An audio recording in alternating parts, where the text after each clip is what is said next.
yang akan dibacakan oleh Tengku Haji Iqbal SPD. Sudarlun Komisi Independen Pemilihan KIP Aceh kembali menggelar debat putaran ketiga pasangan calon gubernur dan wakil gubernur Aceh 2017-2022 di Amel Convention Hall.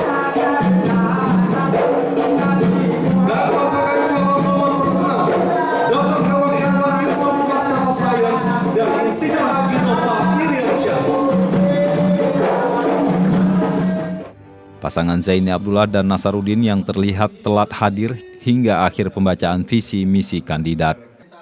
Suasananya juga tampak meriah menjelang dimulainya debat, juga terdengar yel-yel dan sorak-sorai tim pemenangan kepada masing-masing calon yang dijagokan. Apa yang kita lihat sekarang, legislatif udah penting, tapi lagi nanti terjadi. Ini tentu akan membawa akibat yang negatif kepada para investor. Ini insya Allah kita kaya dengan untuk membagikan listrik. Air kita banyak dari PLTA dan juga yang lain lagi, batas bumi dan sebagainya. Saya pikir kondisi pemerintah hari ini bukan tidak berjalan, tidak ada aturan.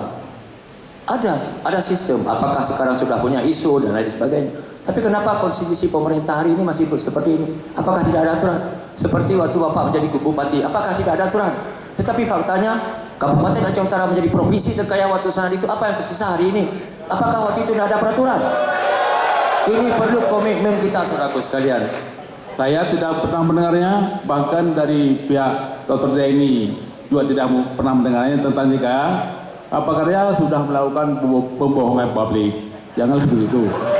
Kemudian, jika itu bukan idenya dari saya, tapi yang melakukannya adalah legislatif dan eksekutif. Tanpa persetujuan legislatif nggak bisa eksekutif melakukannya. Mihana disetujui oleh Jakarta, mihana dilakili oleh luar negara, mihana dokun wadah diklik Muhammad Bidan. Jadi itu kemudian Aceh, milo buka JKA Jakarta luar. Tengok, mami lagi anu buka ada, ini halon terima. Sabab pakai JKA lah, berarti jalan kereta api Aceh. Hei, kami harap hadirin tenang, masih ada sisa waktu Pak. 700.000 dia dapat per bulan. Oleh karena itu kita tingkatkan menjadi 4 kali. Caranya bagaimana? Dia harus bertani paling tidak 2 kali setahun. Caranya apa? Kita bikin irigasi.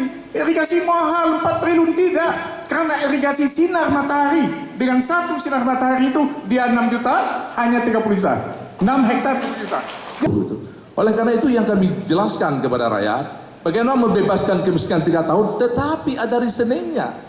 Kita angkat ekonomi kerakyatan dengan membangun zona hinterland belakang, karena di situ ada, bayangkan dari Aceh Selatan sampai Aceh Tenggara, ada sawit, ada kopi, ada pala, ada nilam dan segala macam. Daerah tengah, daerah industri yang tidak tersentuh, ada industri dan jasa dan maritim yang keleleran selama ini. Dan dalam proses pemaparan visi misi yang telah disampaikan, barangkali masyarakat Aceh yang tinggal hanya menghitung hari beberapa hari lagi sudah punya pilihan tertentu terhadap calon pemimpin yang akan memberikan hak konstitusi yang kedepan. Dari Banda Aceh, R.A. Karamullah, Serambion TV.